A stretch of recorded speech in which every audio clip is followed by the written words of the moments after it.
Good evening, welcome to Cupboard Cookery classes. This is lesson number 2. My name is Suzanne James and tonight I'm going to be teaching you how to make an Arrabbiata sauce.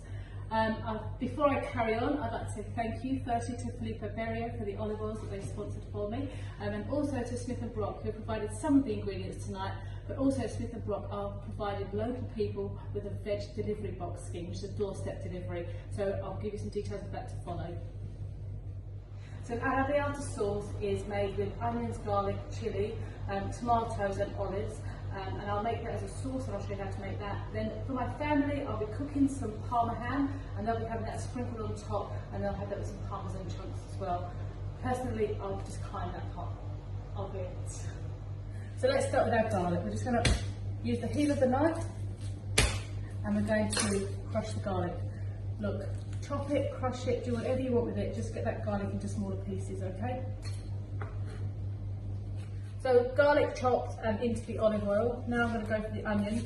Remember in the last video I said to take the tiny bit off the root and tiny bit off the tip, cut it in half. Let's take the skin off the onion. There we go. And we're going to discard the skin, okay? Now, with the root away from me, I'm going to slice down into the onion. And now I've got some beautiful small chunks of onion, and the same again with the other side.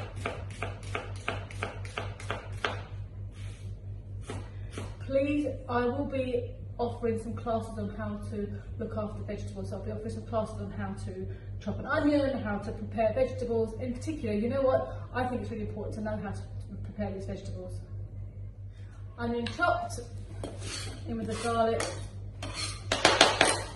And I'm going to pop that onto the heat to start to spread off. Onion and garlic cooking along nicely. I've actually got some chilies which have been marinated with some garlic and some olives here, so I'm just going to pull the chilies out because they're quite hot, very hot I can say honestly.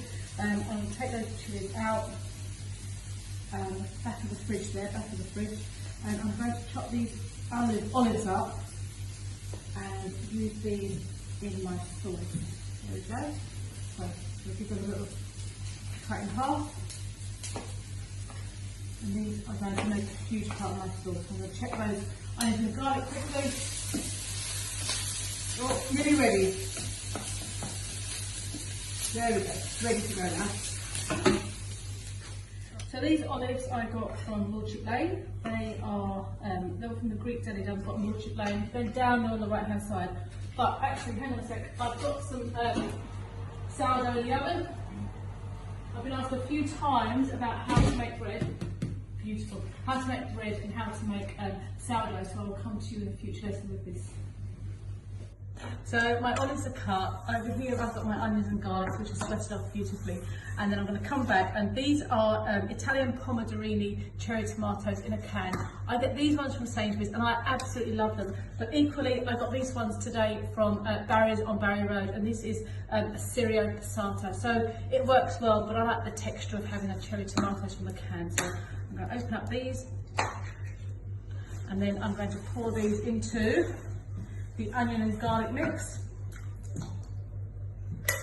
I will wash that and I will recycle it. I'm going to put another one in there.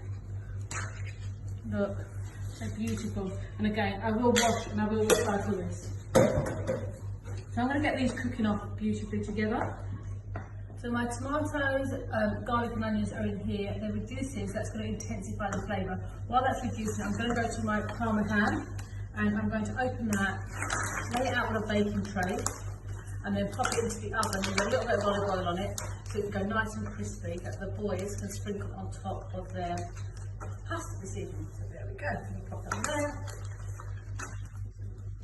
So my parmesan's on the tray now. Look, I just had it in the fridge. I have no idea why I've got it in the fridge, but it's there, so I'm going to use it. You can use bacon, you can use lardons, you can even use a little bit of pork if you've got it left over from a Sunday lunch. A little bit of olive oil over the top, and I'm going to pop that in the oven for about 8 minutes on 160 until it crispens up.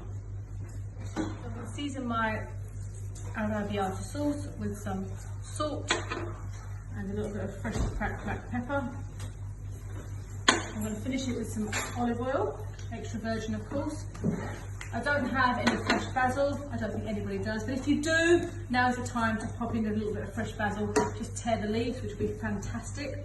I'm going to cook my pasta and I'll be back to you in a minute.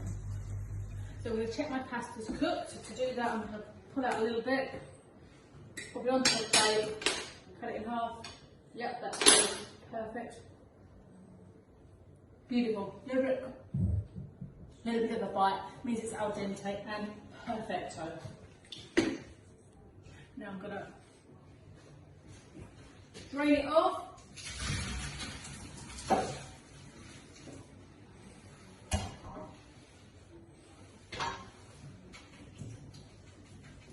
Give it a bit of a shake. Save a little bit of the liquid in case I need it. And then into my sauce, I add the pasta.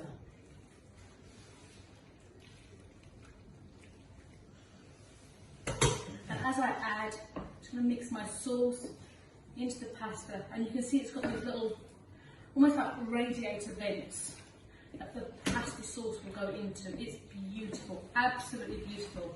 So my sauce will now be retained within the pieces of pasta. Absolutely stunning. Okay, so pasta's ready. Parma ham is ready. We'll take that out of the oven.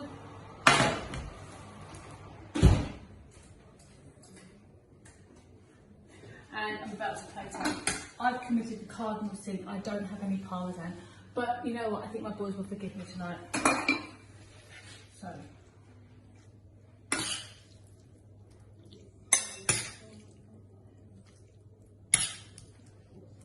There we go. Beautiful, beautiful, beautiful bowl of pasta with an Arrabbiata sauce. And